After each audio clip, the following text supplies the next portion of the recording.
panelists will be beginning with the special roundtable discussion on ASEAN gold markets, issues and opportunities. The purpose of the roundtable discussion is to identify common issues that require collective efforts of the participating stakeholders and to resolve them with policymakers in order to unleash its market potential to catch up and harmonize with two major markets, China and India. So now I would like to invite our dear panelists on stage. First and foremost, can we please have our CEO of SBMA to lead the roundtable, Mr. Albert Cheng, please. They are first and foremost Mr. Huynh, Executive Committee Member, Vietnam Gold Traders Association. Welcome, sir. Next we have Mr. Darren Lai, Managing Director, LH Group, Cambodia. Welcome, Mr. Darren Lai. Following Mr. Darren Lai, we have Mr. Kim Maung Han, Chairman, Myanmar Gold Development Co. Mr. Han, please. And last but not least, joining them, we have Mr. Ermin Siow, President, Federation of Goldsmiths and Jewellers Association of Malaysia. Thank you very much for remaining in the room. I know there is a lot of activity outside, and we both encourage you in the room or outside, so no worry. But I think if you want to hear what is going on in ASEAN market and to understand what's the current opportunity or any issues, we have put together a very strong panel, a sterling panel, which the MC have just introduced them. And they are very well known in their own market. And I'm sure that you, after the conference, if you don't know them, make sure that you grab them, get a card. Maybe they may not be able to meet up with you, but you should have a meeting with them later on regarding market that you are maybe interested. The format is going to be very casual. I will ask each of the panelists, I ask them to prepare something with them, and if they have, if they have a slide, they will talk over the slide. If they don't have slide, we'll talk 2-3 minutes about the market. And I probably will ask some questions, but I also encourage you are here, you want to ask questions, and I will encourage you to ask questions, and I will try to facilitate to have a short answer, hopefully we have a short question and then we have a short answer and we can accommodate more people. But first thing first, I'd like to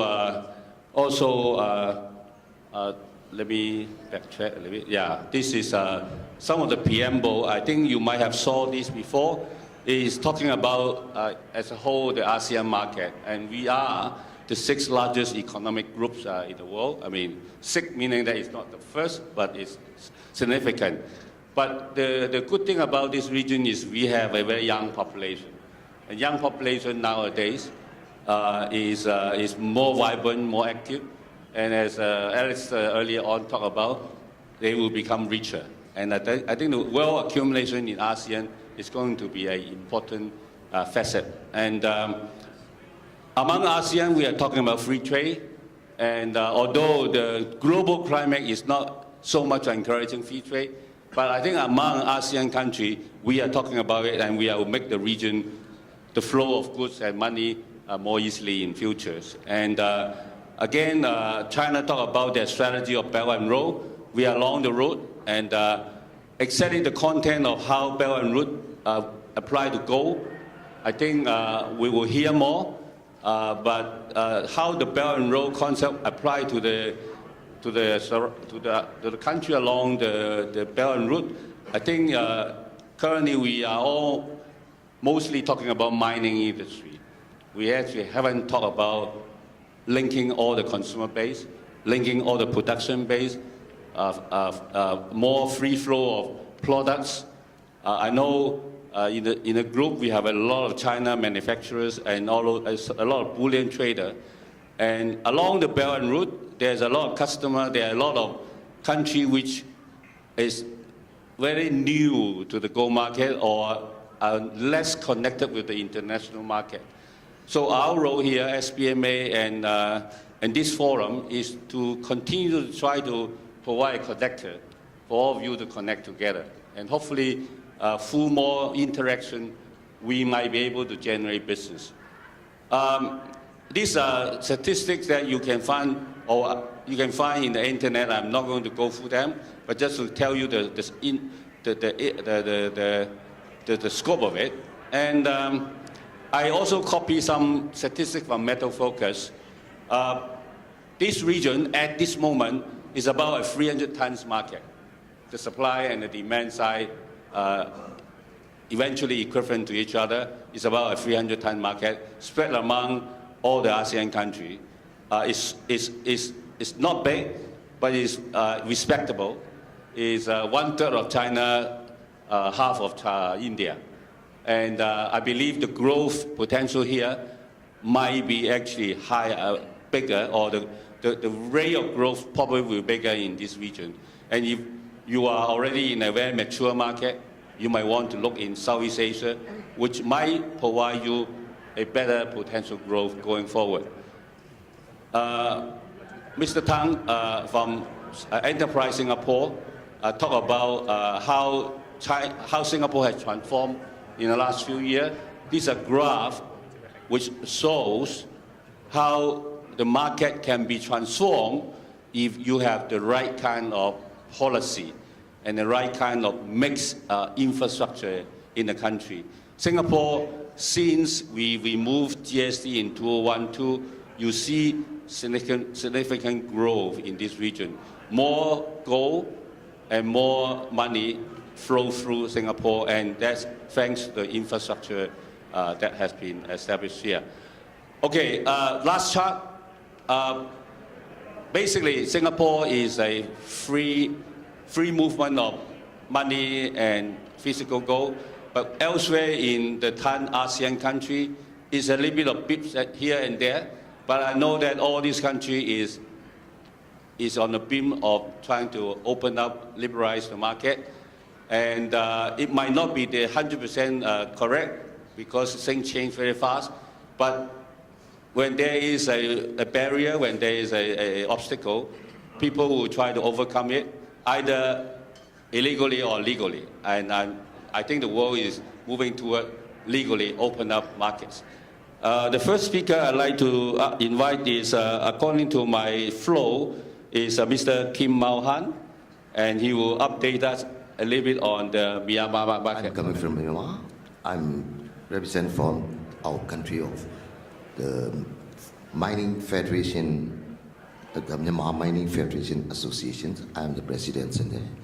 And then I take the other hands, and I am the, the government will set up the new implementing committee for the gold sectors. I'm the general secretary from our country. So today I would like to present our presentation is, we are some brief of our government how to changing our laws, regulations, policies. Now it's a some brief I will presenting now, and then that's why only I will take out only the three main segments I will show you.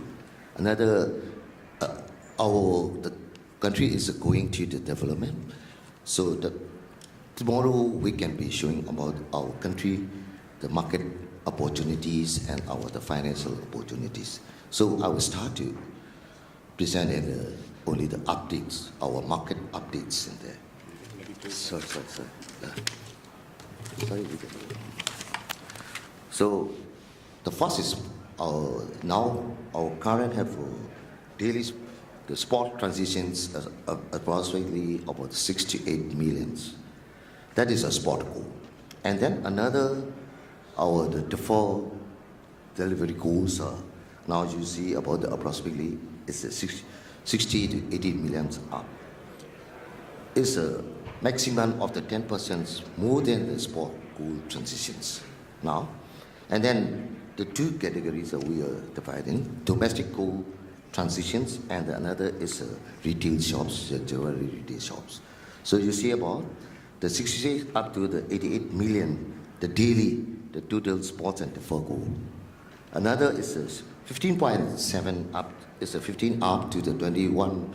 The billion is as like as 360 tons up to the 480 tons, our gold transition zone. Based on the one we are calculating the whole years and only based on the 239 the work days only. Our IRD is the Indian Revenue Department. I will take it out from my report is how much the Myanmar charges in the being June to, I mentioned about the June to the end of the December in the 16 billion is a US dollar in 11 millions. It's based on the 1% is a commercial tax. They get it, our government get the tax from them. Accuracy value is 1 billion up from the jewellery sites.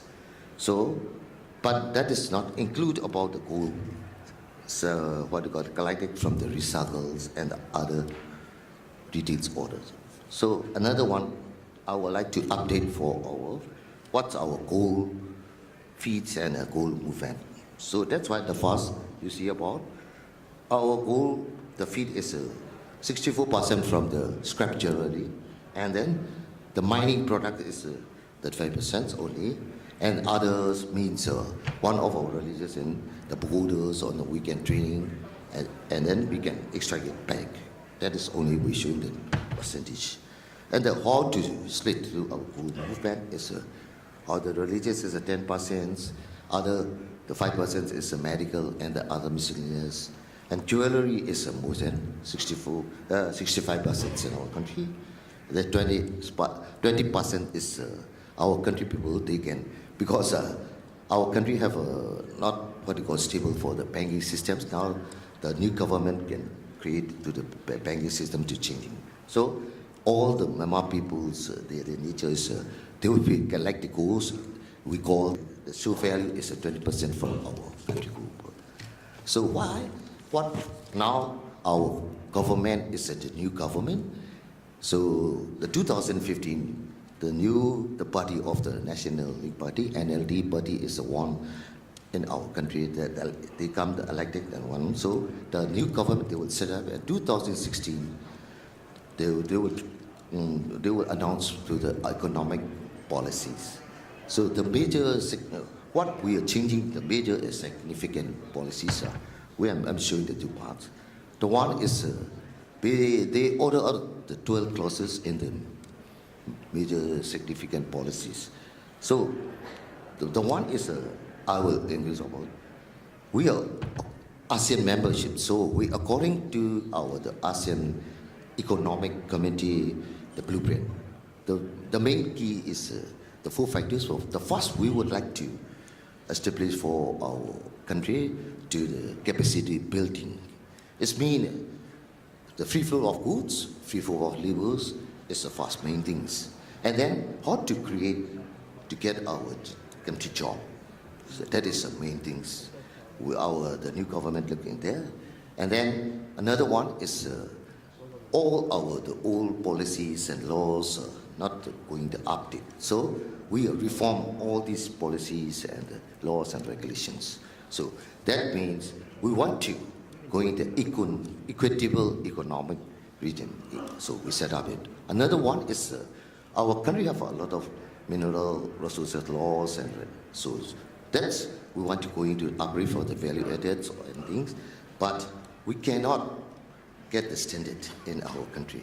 That is the one we are very our country weakness. So we want to compare competitive our product to the global products. So that's why we want to set up the competitive economic region in our country.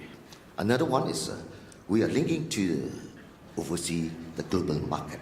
So we integrated into the global market, how to going on. That's we are coming to these presentations.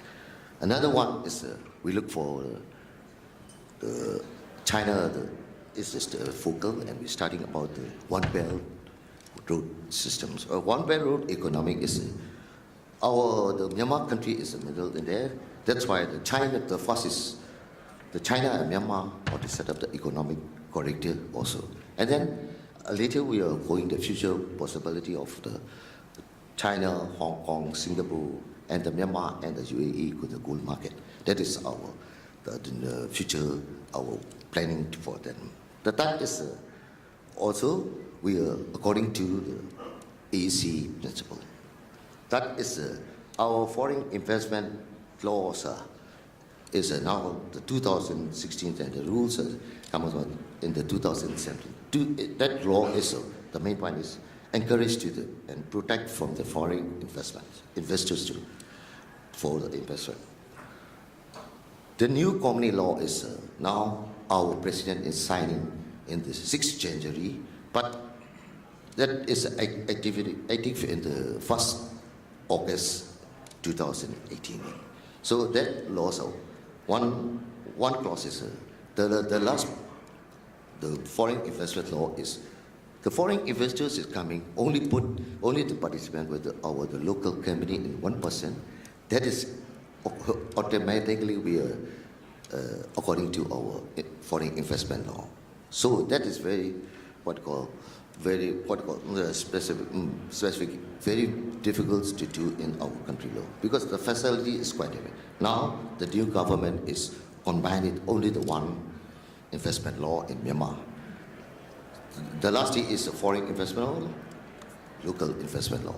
Now it's only one investment law, so it means the one of the margin is 35% bring it to our country, and then we participate the overseas participant, and then all this we according to our local investment law. Another one is our government aim to establish the IFC, International Financing Center in the Myanmar. So now we are government and the private sector, so also we are study for this one. So the first step is that is including our IFC in one part of the market. The market in the mineral market we can be started. So the starting is a mineral economic region we can be started in our country. And including is the gold market also. That is how to change the new government is a major significant policies. And then another one is our 1994 is our mining laws, and 1996 is a come out of regulation. That time all the mining jobs is doing by the government only. The private cannot do. Now it's changing to go into the privatizations. So all the mining rules and laws are changing, amendment and reform in the 2018. It's a very workable for our mining sectors. And another one is we are according to the Blue EITI, World Extractive Industry Transparency Initiative. Now we set up the Myanmar Extractive Industry Transparency Initiative members and committees in our country. The focal is the Ministry of Finance, and there's we are considering 3 parties, PPP like that, the government side, and the company and the private side, and another is the public civil society. So this we call the 3 pillar in our country. That is a multi-stakeholder group, MSG group in Myanmar. So that's why we are now is a complying member, not the compliant member, candidate members in now. So in this year report is coming to our complying members. And another one is one of the things is our country is APG member, Asia Pacific Group in member.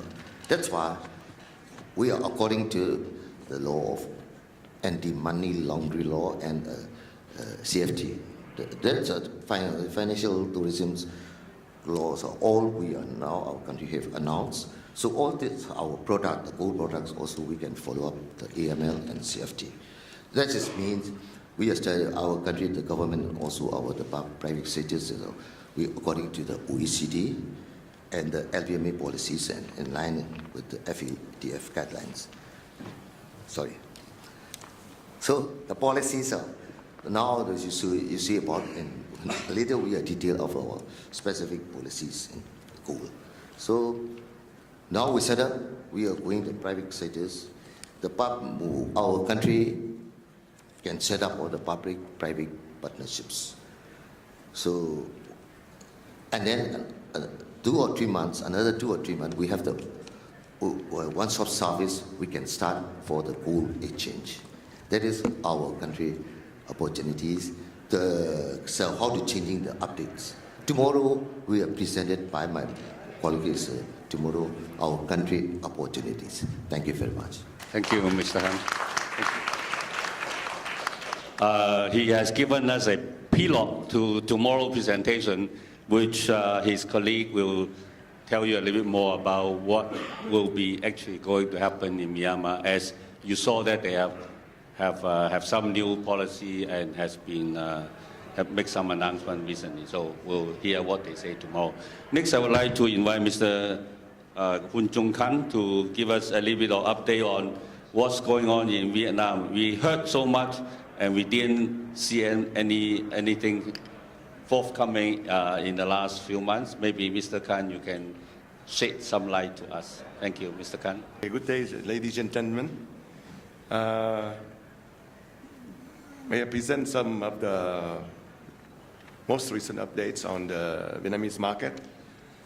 The Vietnam physical gold demand for last year is still strong among also the top 3 gold markets in Southeast Asia, with a total offtake of 54 tons, in which retail investment is around 37.5 tons, and jewelry consumption at 16.5 tons exactly. And for this year, the total demand of gold in quarter 1 have reached 18 tons, marking an increase of 7% year on year, in spite of the gold price hike. On the gold management policy, the State Bank of Vietnam has announced the last month when I went there with Albert,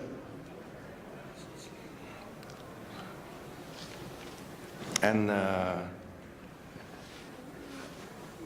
Mr. Shakai Fan of the Worker Council.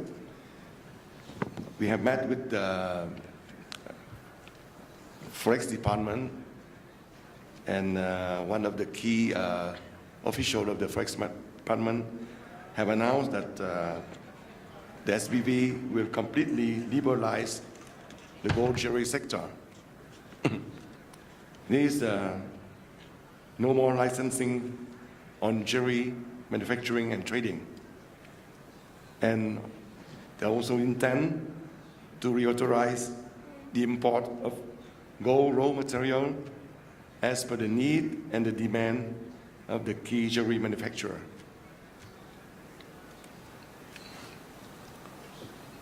So, apart from that, we are also discussing about future change in gold management policy. So apart from the liberalization of the gold jewelry sector, the SBV is now drafting a new gold management policy which will provide the base for future gold monetization scheme, and eventually its derivatives like gold metal loan or gold sovereign bond. So the SBV have asked the SBMA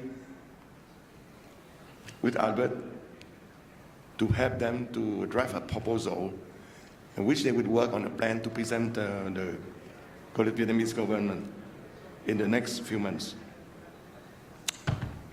But still, because of learning from previous negative experiences during the period of 2009-2011, when any commercial bank can mobilize physical gold deposits and set up its own trading floor with very high risk of level of margin trading. This time, the central bank will be very cautious in setting up the regulation for the coming gold monetization scheme and gold metal loan. So I can speak further into the future gold monetization scheme as we have presented and discussed with the central bank. The objective of the gold monetization scheme are first to mobilize the physical gold hoarded by the Vietnamese public. Second, to provide an alternative source of gold supply for the local gold industry under the gold metal loan scheme. The third is to boost the gold recycling and reduce Vietnam's reliance on foreign gold imports. So under this scheme, local gold bars, meaning that HCC tail bars, will be collected by local commercial banks and channeled to the SBV to conduct a gold swap with international bullion banks for US dollar to be used by the government for different purposes. The equivalent amount of physical gold hedged will be returned to the depositors after a specific fixed terms with interest rates. A portion of the gold in deposit will be used as a reserve stock and also as a gold loans to jewelry manufacturer licensed by the SBV. And this scheme is called the Gold Monetization Scheme Linked Gold Metal Loan. Lastly, I want to furnish some of the figures on the amount of gold hedged in Vietnam. By GFMS and Metal Focus Statistic, in the past decade, during the past 10 years, from 2007 to 2017, the cumulative amount of gold demand in Vietnam have reached 890 tons, of which 727 tons are in the forms of tile bars and G-rings. The majority of those gold tile bars are Saigon Jewelry Company, SJC Gold and Dragon Bar of 49 gold purity, and officially recognized by the SBV now as a Vietnam National Gold Bar brands. And also by SBV official estimate, at least 500 tons of the HGC gold tile bars are still held by the public. Therefore, they can be used at good delivery bars for the above mentioned gold monetization scheme and gold metal loan scheme. So thank you for your attention.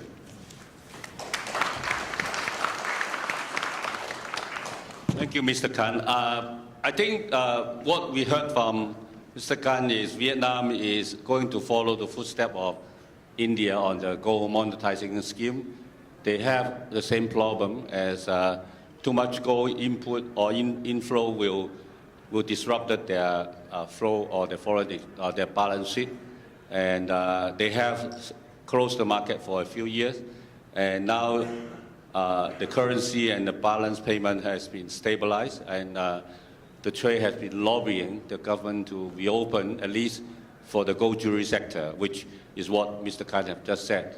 And they also want to activate the gold monetizing scheme, which they have, as according to the statistic, more than 500 tons of gold stored with the Vietnamese people.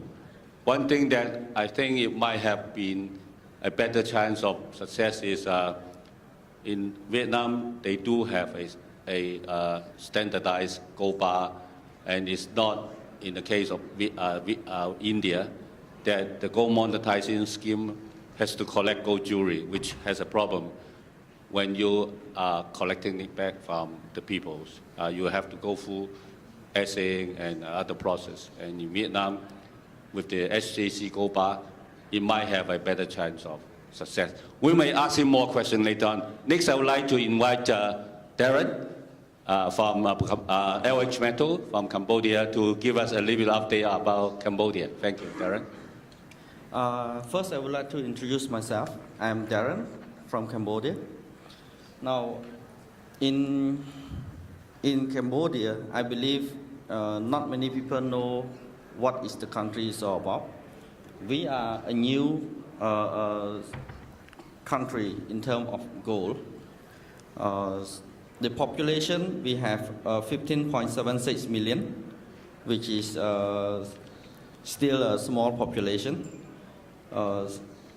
In the past 10 years, we have an average growth of GDP of 7% on average annually, and I think in 2017 we have 6.9% growth.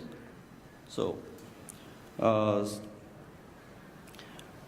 as for the 2018, we are on course for the 7%, another 7% GDP growth year on year. So within the past 10 or 15 years, we have been on a steady growth. Politically, we are quite stable. There have not been many changes, and as the government are looking into the way to encourage foreign investors to go into the market, to enhance the growth of Cambodia. If you look at the market segment, we are having 38% in the service sector, 29% in manufacturing, 26% on agriculture, and the rest of the other market is about 7%. The rate of unemployment in Cambodia is very low.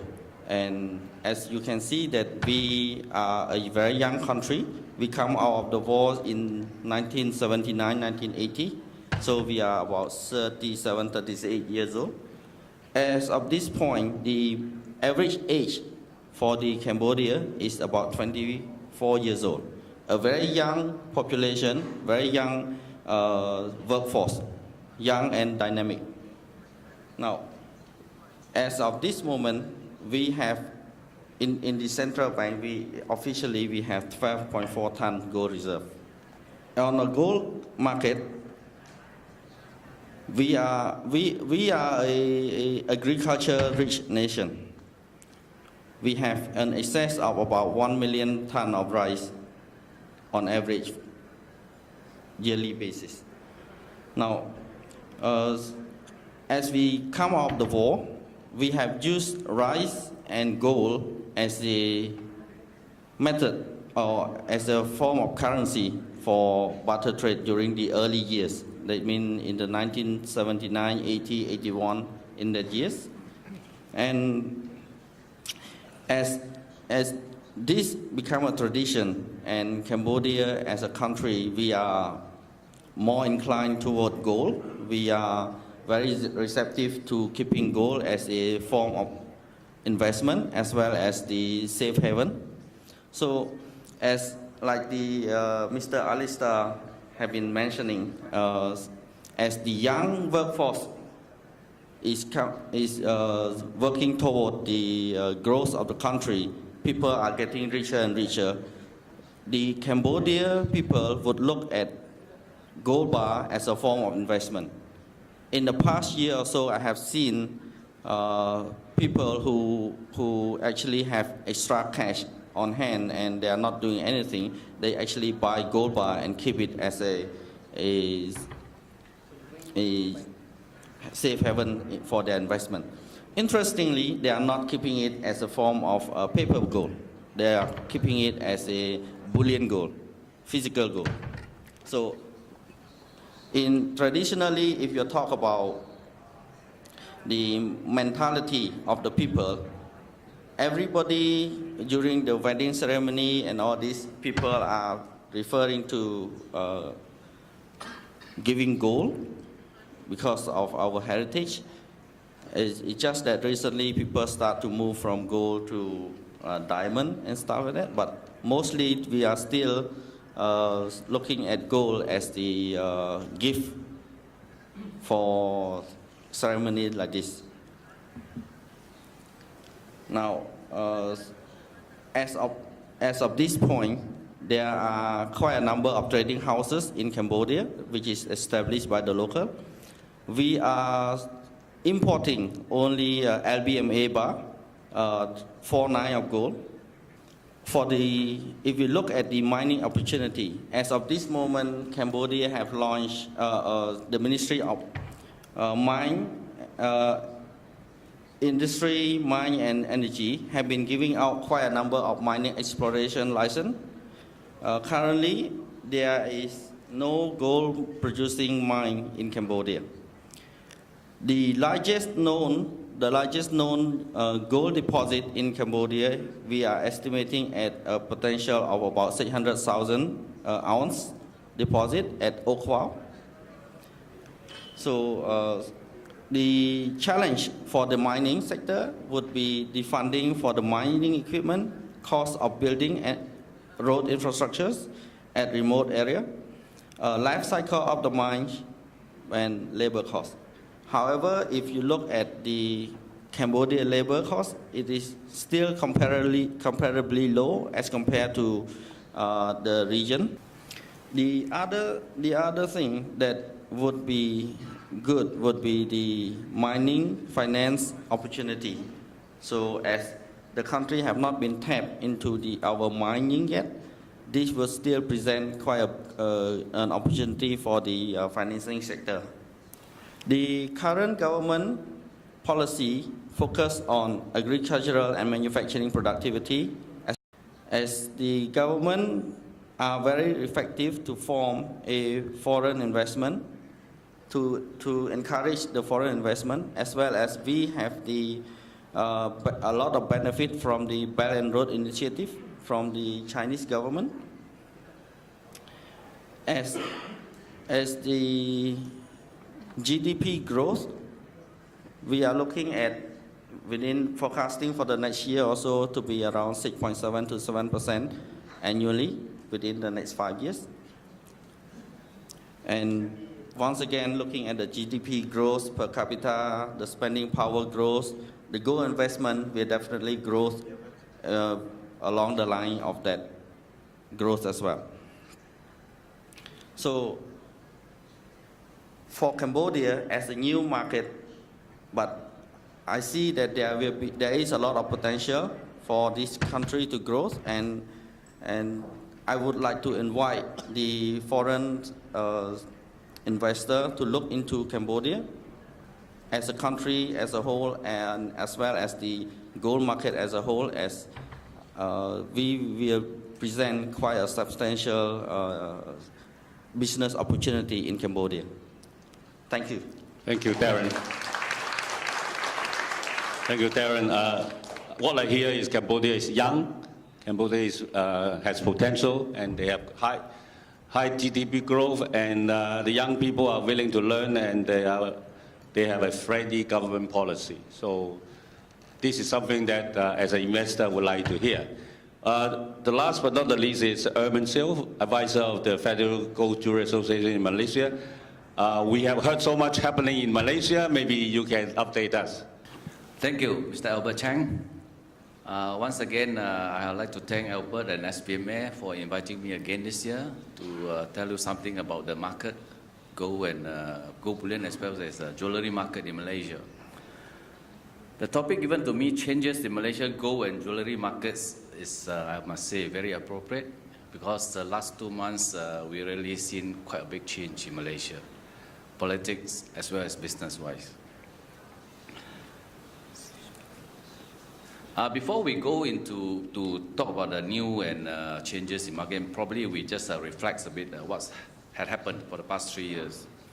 We have our GST introduced in 2015 after a long delay, and it was fixed at 6%.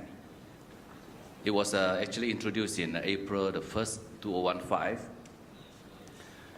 And before 2015, the gold and jewellery market in Malaysia is actually very, very, I would say, free. There is no import tax, no GST whatsoever. And when the GST was first introduced, of course, it has impacted quite negatively, not only on the export side, as well as domestic consumption. And we have three main bullion and traders in Malaysia at the moment. Post April 2015, when GST was introduced at 6%, the initial rules and regulations stated that only SBMA accredited gold bar will enjoy the exemption. And this only lasts for less than a year, because come 2016 January, they did some amendments to this GST bylaws, and they restrict the exemption only on investment grade gold bar. And to enjoy the exemption, the importers actually has to meet certain conditions. They need to have a permit. They also need to provide some kind of bank guarantee, as well as quite a lot of paperwork to be done. And this has actually negatively impacted the whole industry. And for those gold bar imported for manufacturing purpose, you have to pay 6% standard rated, just like the other products. And because of this new regulation, one of the major bullion importers and traders actually suspended their operation. And come the good news. Not actually good news, yeah, the latest development actually.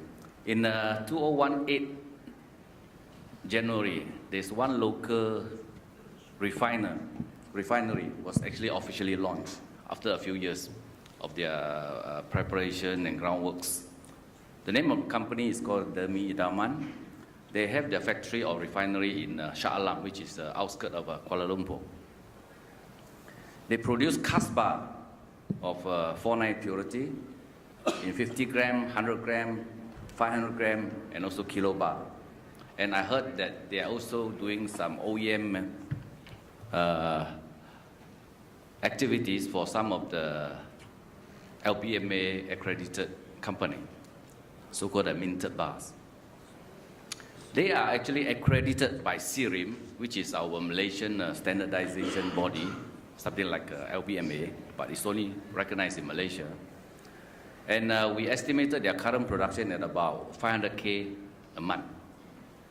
And apparently their feed, the raw material, are mainly scrap gold and also some gold mine doré. This is some of the statistics that I managed to get it from our statistics department. In fact, I've shown this slide last year, but this year we have something new. There's the latest, the previous year, 2017. In terms of ringgit, the export of bullion, and I converted it to roughly in metric tons, based on the exchange rate of US dollar and the ringgit. You probably notice there's quite a big jump from 2016 to 2017. In terms of tonnage, 70 to about 84 tons. Maybe during the Q&A you can ask me why there's such a big jump. This is on a statistic of jewellery export.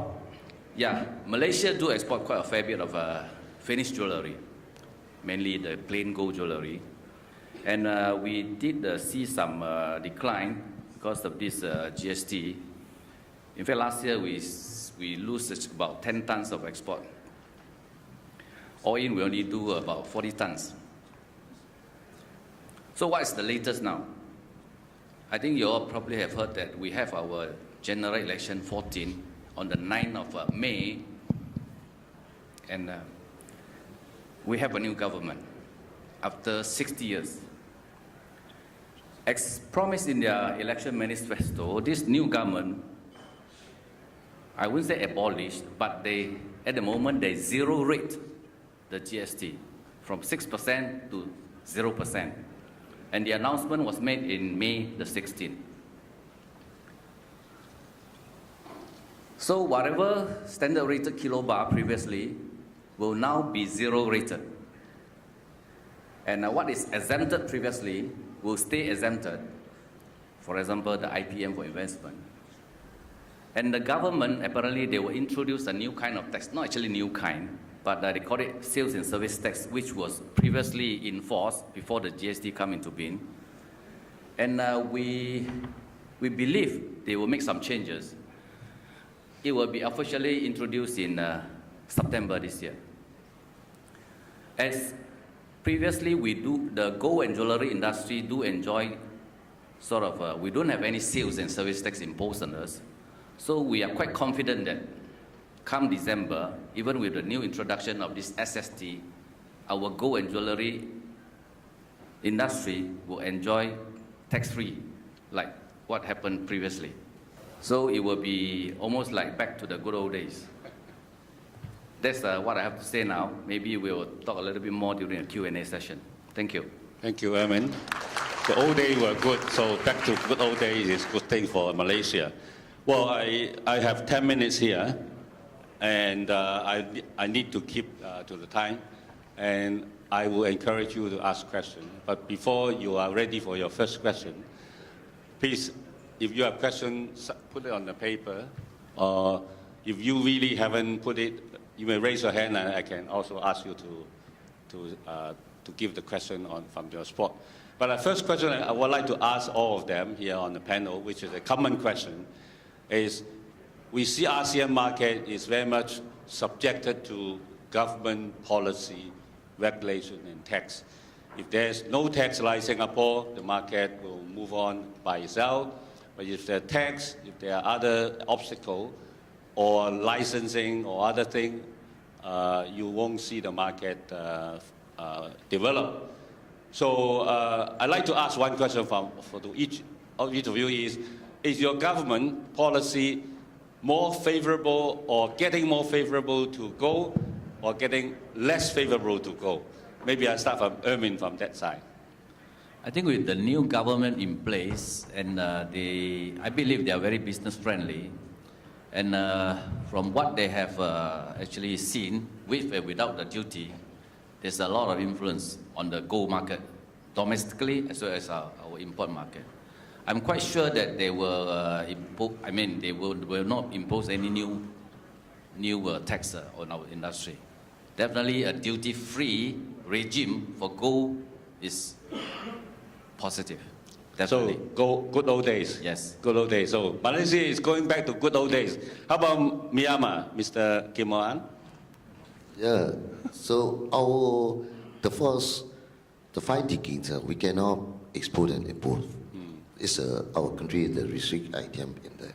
Now, the new government is, the last years, and we announced allowed to export and import.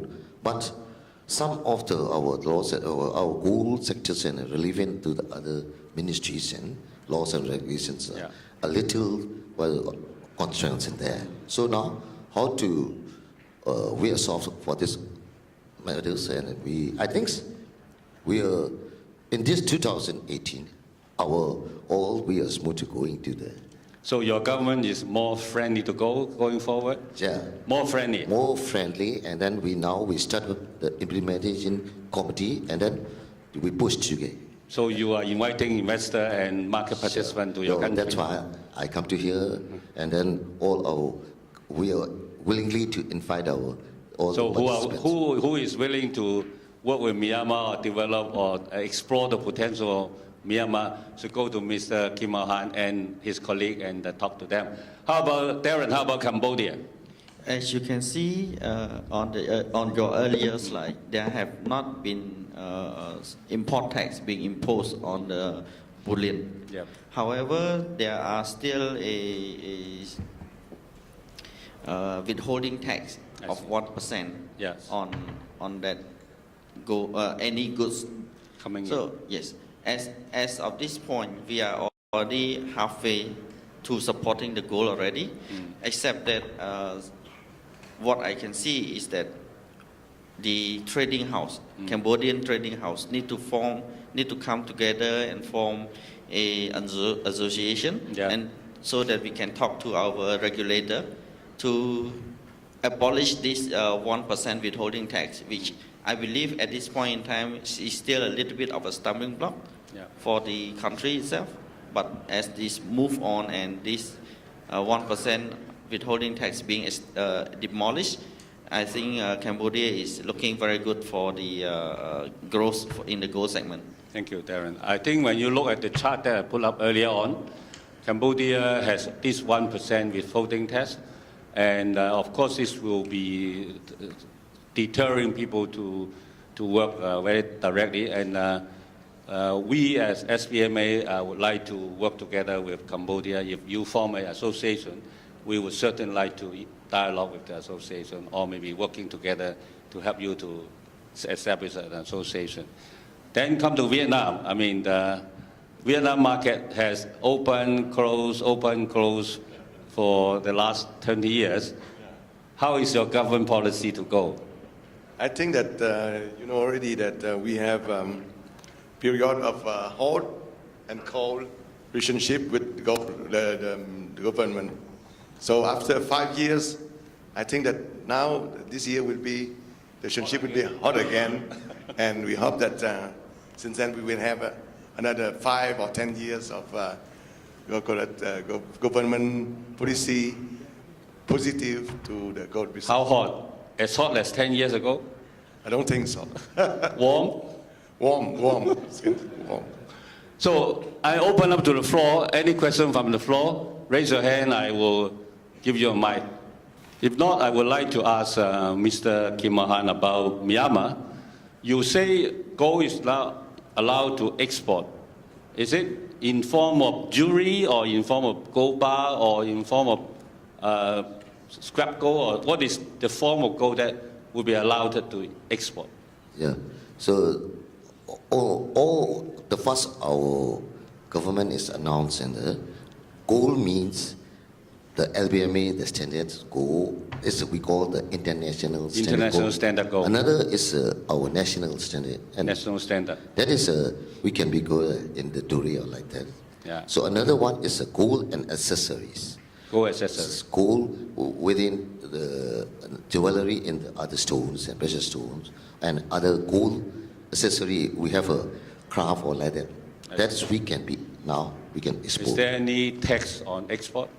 Export the LBMA test. For example, the LBMA standard, the international standard is exported at zero tax. Zero tax. How about national standard bar? What do you mean? National standard is we can get the commercial tax for 1%. 1%. Okay. So so Myanmar has a gold mining industry. Some say it's about 25 tons, some say it's 50 tons. And how many of them we need better focus to come into the market to assess how much is the gold mining industry potential, as well as how much is for local consumption. We need independent professional come in to your market to look at and assess your market. But how about Darren? I mean, in terms of Cambodia, now there's a couple of trading houses, and they are local trading houses. Is there foreign investor coming in to set up trading houses or joint venture, or is there any movement in that area, or jewelry company coming in to set up a joint venture, or manufacturer in China bringing that finished product into your country? Is there anything happening in that area? So far, as to my understanding, there have not been any movement from overseas trading houses into Cambodia. However, I have seen quite a few interested parties who would like to come in to set up a jewelry, not in form of manufacturing, but in form of jewelry supplier to the local market. Any question? Yes, question from the floor? Yes. Can you identify yourself and then ask the questions? Good morning. My name is Dr. Willem Smits from ASMC. I will make a question statement, and then I'd like all the gentlemen to respond to that. And I will address specific countries. Myanmar has a very exciting gold potential. The government is squeezing that potential to death. They're not giving people licenses. There are companies in this town who are waiting since last year to be given an exploration license. They keep being pushed back and told stories about some general or this general or that general has to think about it. Cambodia. Cambodia has equally exciting potential, but it seems the government is preventing most mining companies to get into the country and do something. On the slide there, we had a note saying you have to have 2 million ounces of gold before you can be an economic mine. That simply is not true. Yeah, thank I'd you. like to hear we are from running you. out of time, so what's the questions? My question is, Yeah. what are these countries doing to actually promote gold mining and the local supply of gold? Vietnam says they want to get away from importing gold. They're very silent about their own gold mining industry. I'd like to hear what's happening with those countries and their gold mining industries, and if they really want gold mining or not. Okay, thank you. I think this majority of your question is on the mining sectors, which I don't know whether our people here, our panelists, are able to answer. Okay. No, please. So, Mr. Kim Han, you have any answer to his question about the mining sector, or the government is not very forthcoming in giving out mining licenses in your country? Yeah. Well, we are running out of time, maybe short answer. Our country have a, I would like to say about our country. So our country have the mining license, you know, all the miners that is all the international, the miners use, the first is prospecting, and then we're going to the exploration stage. The prospecting and exploration, the report can result is going to the feasibility study. The feasibility study report is a pass, and then we're going to the mining. So our country, we according to the principle, the first is the prospecting, exploration, and then you make it the feasibility study report. The feasibility study report is economic, can be what you call about feasible, can we go into the mining. So our country gives the mining license in the two ways. The one is for the small scales, with the sizing is, another is medium, and then the is a large scale mining system. We have trade.